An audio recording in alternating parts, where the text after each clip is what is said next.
नमस्कार दोस्तों, आज क्लास में आप सभी का स्वागत है। और आज मैं बात करूंगा कक्षा 10 की चैप्टर नंबर 4 के सारे जो ऑल क्वेश्चन आंसर हैं उनके, राइट। जो कार्बनिक यौगिक है, मैंने पीडीएफ को समझा दिया है वहाँ पर नोटिस को। तो नोटिस से जितने भी क्वेश्चन आंसर आप बनते हैं कि एनसीईआरटी बुक से, तो उनको लेके चलते हैं, राइट। अब यहाँ पर कुछ क्वेश्चन आंसरों को मैं हाइड करूँगा, छोड़ना चाहूँगा, क्योंकि अगली वीडियो जो आ रही है उसमें डालूंगा, क्योंकि इसमें जो चित्र के द्वारा उसे समझना थोड़ा इम्पॉसिबल सा है।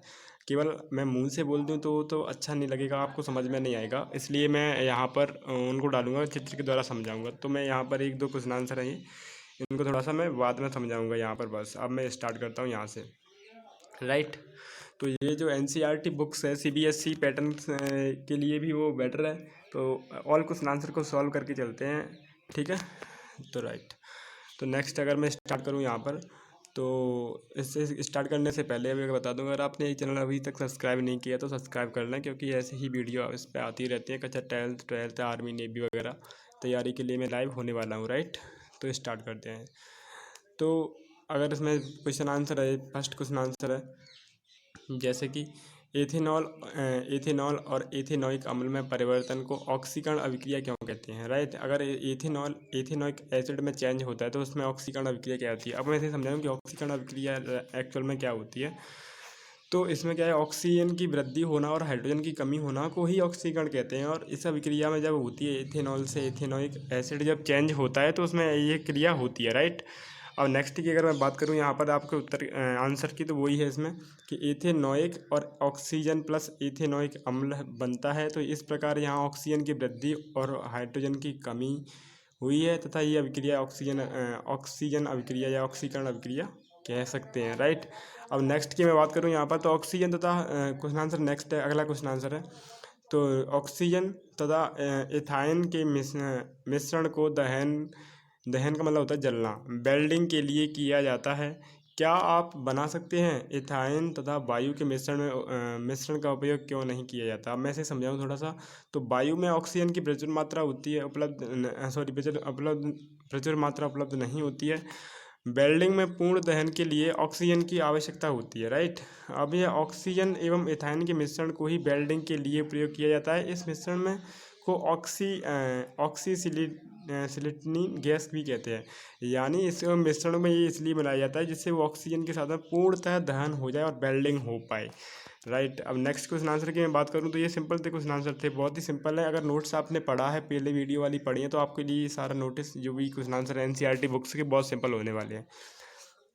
तो क्वेश्चन आंसर अगला है कि प्रयोग द्वारा आप अल्कोहल और कार्बोक्जिलिक अम्लों में कैसे अंतर कर सकते हैं, राइट। प्रयोग के द्वारा, तो इसमें इतना सा लिखना है मात्र कि सोडियम बाइकार्बोनेट से अभिक्रिया करने पर दोनों में अंतर प्राप्त होता है। अब सोडियम बाइकार्बोनेटों से यानी अल्कोहल के साथ कोई अभिक्रिया नहीं करते हैं, लेकिन सोडियम बाइकार्बोनेट अल्कोहल के साथ में कोई अभिक्रिया नहीं करते हैं और ना ही गैस उत्पन्न करते हैं। परंतु एथेनॉइक अम्ल अभिक्रिया के करने पर CO2 गैस उत्पन्न होती है, राइट। तो sodium bicarbonate is not reacted form alcohol with alcohol. अरे यार चलो ठीक है, इंग्लिश बाद में बताऊंगा मैं। तो यहाँ पर ऑक्सीकारक जो है क्या है, ऑक्सीकारक के लिए क्वेश्चन आंसर बन गया। तो ऑक्सीकारक में इतना लिखना है मात्र कि ऑक्सीकारक वे पदार्थ होते हैं जो दूसरे पदार्थ को ऑक्सीकृत कर देते हैं, मतलब ऑक्सीकृत और स्वयं अपघटित हो जाते हैं, जैसे कि MnO4। तो ये क्या है, ऑक्सीकारक है एक तरह से, बस दूसरे पदार्थ को ऑक्सीकृत कर देते हैं और अब स्वयं अपघटित हो जाते हैं, राइट। मतलब टूट जाते हैं। और नेक्स्ट की बात करूँ यहाँ पर, अगला क्वेश्चन आंसर वो है कि क्या आप डिटर्जेंट का उपयोग कर बता सकते हैं कि कोई जल कितना कठोर है कितना नहीं है। तो ये बात तो गलत है भाई, इसका उपयोग करके ऐसे नहीं बता सकते हम डिटर्जेंट का प्रयोग कर यह नहीं बता सकते हैं कि जल कठोर है अथवा नहीं है। तो क्योंकि दोनों ही स्थितियों में मिसेल का मतलब होता है झाग, यानी फंसूकर जिसे बोलते हैं आप, उत्पन्न करते हैं। तो इससे पता नहीं चलता कि डिटर्जेंट का प्रयोग करके या साबुन का प्रयोग करके कि आसानी से नहीं बता सकते कि ये जल कठोर है कि नहीं है। इतना सा क्वेश्चन था, राइट। अब नेक्स्ट क्वेश्चन की बात करें, क्वेश्चन बड़ा देखकर आप डरा ना करें, क्वेश्चन में कुछ ऐसा नहीं किया जाता, जैसे कि क्वेश्चन कभी कभी छोटा भी होता है उसका आंसर। तो यहाँ पर है कि लोग विभिन्न प्रकार से कपड़े धोते हैं, ठीक है। सामान्यतः लोग साबुन लगाने के बाद कपड़े को पत्थर पर पटकते हैं, डंडे से पीटते हैं, साबुन से रगड़ते हैं, वॉशिंग मशीन में कपड़े को रगड़े जाते हैं। तो कपड़ा साफ करने के लिए उसे रगड़ने की क्यों आवश्यकता होती है, चलो मैं इसे समझाऊँ। तो साबुन के साथ मतलब झाग जो बनता है, वो झाग जो होता है मैल के साथ में उसके अंदर चला जाता है। अब उस अंदर के साथ में झाग को निकालने के लिए बाहर जब झाग निकलेगा तभी मैल आएगा, उसके साथ में क्रिया कर लेता है वो, तो इसलिए उसे पटका जाता है, ऐसे रगड़ा जाता है कपड़े को। तो साबुन मैल के साथ क्रिया करके मिसेलिय संरचना, जैसे मैं बोल सकता हूँ धागे जैसी संरचना बना लेते हैं, झाग बोल सकते हैं, मिसेली संरचना तैयार करते हैं। तेलीय मिसेल के केंद्र में एकत्रित हो जाते हैं, यानी जो मैल अंदर होता है उसमें चले जाते हैं, फिर वो कपड़ों को चिपक जाते हैं। उसे साफ करने के लिए ऐसा करना होता है, मतलब पीटना होता है कपड़ों को, राइट। अब नेक्स्ट क्वेश्चन की अगर बात करें यहाँ पर, तो वो है कि एथेन का आणविक सूत्र ये सही ठीक है, C2H6 बता दिया यहाँ पर। इनमें से क्या है, एक ऑप्शन शायद होगा 6 है, 6 बॉन्ड 7 8 9, तो यहाँ पर जो है 7 बॉन्डिंग उसका राइट आंसर है, क्योंकि 7 बॉन्डिंग, अब ये बॉन्डिंग क्या है ये भी मैं नोटिस में क्लियर कर चुका हूँ। सहसंयोजक बंध क्या होते हैं, किस तरह से बनते हैं, इलेक्ट्रॉनों के द्वारा जुड़ते हैं आपस में, तो किस तरह इलेक्ट्रॉन जुड़ते हैं। अब यहाँ पर आया कि एथेन, अब इसको एथेन क्यों कहा, अगर यहाँ नहीं देता कि अभी पूछ सकता था ये कि ईथन का सूत्र क्या होता है, तो मैं ये पहले भी क्लियर कर चुका हूँ कि अगर 2 कार्बन है और 2 कार्बन का डबल करके 2 और प्लस है तो एथेन आता है, एन शब्द आता है उसके साथ में। अगर 1 कार्बन के लिए मेथ, 2 के लिए 2 कार्बन के लिए एथ, ऐसे 3 कार्बन आगे भी आएगा तो मैं समझा दूंगा, राइट। अब यहाँ पर है कि ब्यूटेनॉल 4 कार्बन यौगिक है, ठीक है, जिसका प्रयोगात्मक प्रकार्यात्मक समूह क्या है, राइट। तो यहाँ पर अगर बात करें तो ब्यूटेनॉल के लिए कीटोन जो आता है वो प्रयोगात्मक समूह बन जाता है 4 कार्बन के लिए, राइट। अब मैं नेक्स्ट बात करूँ, ये सिंपल थे, ऑब्जेक्टिव क्वेश्चन आंसर थे। अगर नेक्स्ट की मैं बात करूँ तो वो है कि खाना बनाते समय यदि बर्तन की तली बाहर से काली हो रही है तो इसका क्या मतलब है, राइट। तो उसका मतलब है कि ईंधन जो जल रहा है वो पूरी तरह से नहीं जला हुआ है, तो इसमें कौन सा ऑप्शन राइट करूँ। यहाँ पर ईंधन पूरी तरह से जल रहा है, वो पूरी तरह से नहीं जल रहा है, इस तरह से कुछ ऑप्शन होगा, इसमें गलत कर दिया कुछ भोजन। ईंधन पूरी तरह से नहीं जल रहा, नहीं शब्द भी इसमें ऐड करना होगा, राइट। तो मिस प्रिंट आप कर लेना, यहाँ मिस प्रिंट कर दिया PDF वाले टीम से। और नेक्स्ट की बात करूँ तो CH3Cl में आबंध निर्माण का उपयोग कर सहसंयोजक आबंध की प्रकृति समझाइए, राइट। तो यानी CH3Cl मेथिन क्लोराइड, मतलब मीथिन क्लोराइड जो होता है मेथिल, तो अब इसमें क्या है कि आबंधन का उपयोग करके सहसंयोजन आबंधन की प्रकृति समझानी है। तो CH3 में 3 हाइड्रोजन परमाणु हैं, दिख रहे हैं साफ। कार्बन के एक परमाणु के साथ सहसंयोजक आबंध से जुड़े होते हैं। अब ये सहसंयोजक आबंध भी मैंने समझा दिया, अगर क्वेश्चन बनता है तो इसमें भी बता दूंगा। इस प्रकार के कार्बन क्लोरीन के मध्य एक सहसंयोजी आबंध है। बस इतनी सी बात लिखनी है और आपका क्वेश्चन आंसर एंड कर देना है, राइट। तो ये हो गया। इसके बाद में है कि इलेक्ट्रॉन बीम संरचना समझाइए। अब ये मैंने अगली वीडियो मैंने बोला था पहले भी वीडियो की शुरुआत में कि अगली वीडियो जो आएगी मैं उसमें समझाऊंगा। कुछ क्वेश्चन आंसर जितने भी स्ट्रक्चर वाले आ रहे हैं उनको मैं अलग से प्रॉपरली समझाऊंगा, क्योंकि वो स्ट्रक्चर का समझाना थोड़ा सा सिंपल तो है, पर यहाँ चित्र के द्वारा समझा नहीं सकता, मैं बिना चित्र के नहीं समझा सकता, ठीक है। तो अगली क्वेश्चन आंसर की मैं बात करूँ, समझाती श्रेणी क्या है, उदाहरण के साथ समझाइए। तो समझाती श्रेणी मैंने नोटिस में और क्लियर करी थी, यहाँ एक बार और बताता हूँ कि लिखना कैसे है पेपर में अगर ऐसे क्वेश्चन आता है तो कार्बनिक यौगिक ऐसी श्रृंखला है जिसमें हाइड्रोजनों को एक प्रकार के प्रोकार्यात्मक वर्ग प्रतिस्थापित करता है, ठीक है, समझाती श्रेणी कहलाती है। अब ये समझ में नहीं आई होगी बात कैसे है, मतलब तो हाइड्रोजन का वर्ग एक प्रयोगात्मक समूह का एक तरह से प्रतिस्थापन करेगा, जैसे कि यहाँ समझाया गया मीथेन, ईथेन, प्रोपेन। अब मीथेन के लिए 1 कार्बन और डबल उसका ईथेन, मतलब डबल हाइड्रोजन हो गया। फिर यहाँ पर ईथेन के लिए 2 कार्बन, प्रोपेन के लिए 3 कार्बन। ये तो मैंने पहले बता दिया, आपको अभी भी आ गया होगा समझ में कि किस तरह से बनाते हैं, राइट। तो जैसे ही 4 के लिए ब्यूटेन कार्बन बोलते हैं, 5 के लिए पेंटेन बोलते हैं। और अगर अब भी क्लियर नहीं है तो जस्ट इसके बाद मैं लाइव होने वाला हूँ, तो वहाँ पर जितने भी डाउट बनेंगे आपके मैं क्लियर कर दूंगा, राइट। तो अब यहाँ पर है कि इनमें CH2 का इकाई का अंतर है। एल्कीनों का सामान्य सूत्र जो होता है CnH2n के रूप में लिखे जा सकता है, तथा ना 2 3 4 ये इलेक्ट्रॉनों के द्वारा समझाया गया। इतना नहीं लिखना, तो मैं इतना ही यहीं पर एंड कर देना है, राइट। अब नेक्स्ट मैं बताऊँ, ये कहना चाह रहा है कि यहाँ पर अंतर अलग अलग नहीं होगा, डिफरेंस इज नॉट अलग अलग, मतलब नहीं होना चाहिए। यहाँ पर CH2 का ही अंतर होना चाहिए सब में, राइट। 1 कार्बन 2 हाइड्रोजन का, उन्हें समझाती श्रेणी बोला जाता है। अब मैं भौतिक एवं रासायनिक गुणधर्मों के आधार पर एथेनॉल एवं अम्ल में आप कैसे अंतर करेंगे, तो ये भी क्वेश्चन आंसर पहले आ चुका है।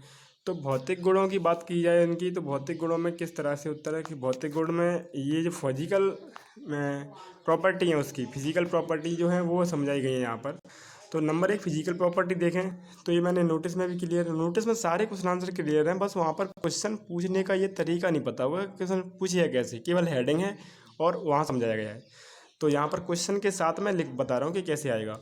तो इथेनॉल की गंध अविलक्षण और एल्कोहली होती है जबकि इथेनॉल अम्ल की गंध तीव्र होती है, राइट। अब यहाँ पर ये बात हुई कि इसकी जो एल्कोहल की गंध आती है वो एल्कोहली होती है और इसकी तीव्र होती है और तेज होती है। अब इथेनॉल का गलनांक जो होता है, गलने का मान, वो 156 केल्विन टेम्परेचर पर गल जाता है इथेनॉल, जबकि इथेनॉल अम्ल जो होता है उसका क्वथनांक जो होता है वो 290 केल्विन का होता है, राइट। अब इथेनॉल का क्वथनांक 351 केल्विन का होता है, जबकि इथेनॉइक अम्ल का क्वथनांक, यहाँ पर ये सॉरी गलनांक लिखना चाहिए, इसी को गलनांक होता है 290 केल्विन और यहाँ पर से क्वथनांक 391 केल्विन होता है इथेनॉइक अम्ल का। तो ये तो फिजिकल की बात हो गई, किस तरह से ये टेम्परेचर पर क्या काम करता है, राइट, और किस तरह की स्मेल आती है इसमें से, इसमें तीव्र स्मेल आती है, इसमें थोड़ी कम आती है, एल्कोहली आती है। अब इसकी बात करें केमिकल प्रॉपर्टी की, यानी रासायनिक गुणधर्मों की बात करें तो इथेनॉल लिटमस पेपर पर कोई फ़र्क नहीं पड़ता है इथेनॉल का, जबकि इथेनॉल अम्ल नीले लिटमस पेपर को लाल कर देते हैं, राइट। अब नेक्स्ट पॉइंट की बात करें तो इथेनॉल सोडियम कार्बोनेट से कोई क्रिया नहीं करते हैं, जबकि इथेनॉल अम्ल जो होते हैं सोडियम कार्बोनेट के साथ में क्रिया करके CO2 गैस उत्पन्न करते हैं। ये अभी वाला क्वेश्चन आंसर आया था। तो ये भी डिफरेंस इक्वल टू, मैं बोलूँ तो बहुत ही ईजी था ये सब, है ना, क्वेश्चन आंसर सभी ईजी हैं इसके। नेक्स्ट की मैं बात करूं, अगला क्वेश्चन आंसर जो है वो है कि जब साबुन को जल में डाला जाता है तो मिसेल का निर्माण होता है, मिसेल यानी झाग का निर्माण होता है, ठीक है। क्या इथेनॉल जैसे दूसरे विलायकों में भी मिसेल का निर्माण होता है? मैं इसे पूरी वीडियो करने का प्रयास कर रहा हूँ, यहाँ पर देख रहा हूँ कितने क्वेश्चन आंसर कवर होते हैं। तो दूसरे विलायकों में भी मिसेल का निर्माण होता है। अगर मैं बात करूँ इसकी तो नेक्स्ट जो है ये साबुन जो है किस तरह, इसका जो आंसर देखते हैं कि साबुन को जब जल में डालते हैं तो मिसेल यानी झाग बनता है, क्योंकि साबुन में दो होते हैं, साबुन एक लंबी श्रृंखला हाइड्रोजन कार्बन की पूंछ तथा एक ऋणात्मक सिरा भी होता है। अब पूंछ जल विरागी और सिरा जल रागी होता है। पूंछ को ध्यान रखना क्या होती है, जल विरागी, मैंने चित्र में भी समझाया था कि आपको ये आगे काम आएगा। तो जब यह जल जैसे ध्रुवीय विलायकों के साथ में क्रिया करते हैं, और ध्रुवीय विलायकों का मतलब जो आयन छोड़ते हैं उसमें जो जल में घुल जाते हैं साइड हैं, आवेशित भाग के कारण जलरागी भाग आ जाता है तथा अतः वे साबुन के अणु के सिरे के चारों ओर से घेरकर एक गुच्छे का निर्माण करते हैं और झाग का भी निर्माण करते हैं। इथेनॉल ध्रुवीय विलायक नहीं है, इसलिए ये साबुन के साथ झाग नहीं बनाते। इतने सा क्वेश्चन है, आप यहाँ से भी लिख सकते हैं इतना सा कि साबुन के साथ इथेनॉल झाग नहीं बनाते, राइट, बस। और इसका जो कारण है बिकॉज, तो वो यहाँ पर इतना लिखना पड़ेगा आपको, राइट। चलो, अगर आपको समझ नहीं आया एक बार वीडियो पोस्ट करना, दोबारा से फिर देख लेना, राइट। नेक्स्ट की अगर बात करूँ, ज़्यादा कुछ नहीं था, वो मैंने समझा दिया था वैसे कि इस तरह से कुछ संरचना होती है एक, और इस तरह से पूंछ जो होती है इसकी टेढ़ी मेढ़ी, वो जल रागी और ये जल विरागी भाग होता है, और इसके बारे में थोड़ा सा यहाँ समझाया गया है, बस और कुछ नहीं। अगर आप बोलें तो एक बार और पढ़ देता हूँ मैं, चलो ठीक है। कि साबुन क्या होते हैं कि साबुन को जल में डालने पर मिसेल झाग बनता है, क्योंकि साबुन दो होते हैं, एक लंबी और हाइड्रोकार्बन पूंछ तथा एक ऋणात्मक सिरा होता है। अब लंबी जल विरोधी सिर को जलरागी कहते हैं, यानी पूंछ को जलरोधी और वह सिर को जलरागी कहते हैं। जब यह जल जैसे ध्रुवीय विलायकों के साथ में क्रिया करते हैं तो आवेशित भाग के कारण जल रागी भाग आ जाता है तथा वे साबुन के अणुओं के सिरों के चारों तरफ एक घेर कर गुच्छा का निर्माण करते हैं और झाग का भी निर्माण करते हैं। बस इसमें इतना डिफरेंस था मात्र। और इथेनॉल ध्रुवीय विलायकों नहीं है, इथेनॉल ध्रुवीय विलायक नहीं है, इसलिए साबुन के साथ झाग नहीं बनाते, बस इतनी सी बात है, राइट। नेक्स्ट की अगर मैं बात करूं तो ये है क्वेश्चन आंसर अगला कि कार्बन और उसके यौगिकों का उपयोग अधिकतर अनुप्रयोग में ईंधन के रूप में क्यों किया जाता है? कार्बन और उसके यौगिकों को ईंधन के क्यों यूज करते हैं ईंधन के रूप में? तो इसे देखें यहाँ, तो कार्बन और उसके यौगिक दहन के फलस्वरूप अत्यधिक मात्रा में ऊष्मा उत्पन्न करते हैं, और ऊष्मा उत्पन्न करेंगे वही तो ईंधन होते हैं, राइट। तो ऊष्मा उत्पन्न करते हैं, इनका दहन नियंत्रित करना सरल है तथा ज्वलन ताप भी सामान्य है। मतलब इनका दहन भी आसानी से नियंत्रण कर सकते हैं और उसको टेम्परेचर को भी सामान्य है। अतः इनके यौगिकों को ईंधन के रूप में प्रयोग किया जाता है। राइट, मतलब ये सिंपल सी बात तो यहाँ थी कि ये ऊष्मा उत्पन्न करते हैं, इसलिए ही इन्हें यूज किया जाता है जलाने के लिए, दहन के लिए। राइट, अब नेक्स्ट क्वेश्चन की बात करूँ तो वो है कि कार्बन कठोर जल को साबुन से उपचारित करने पर झाग का निर्माण को समझाइए। ठीक है जी, कठोर जल उपस्थित कैल्शियम।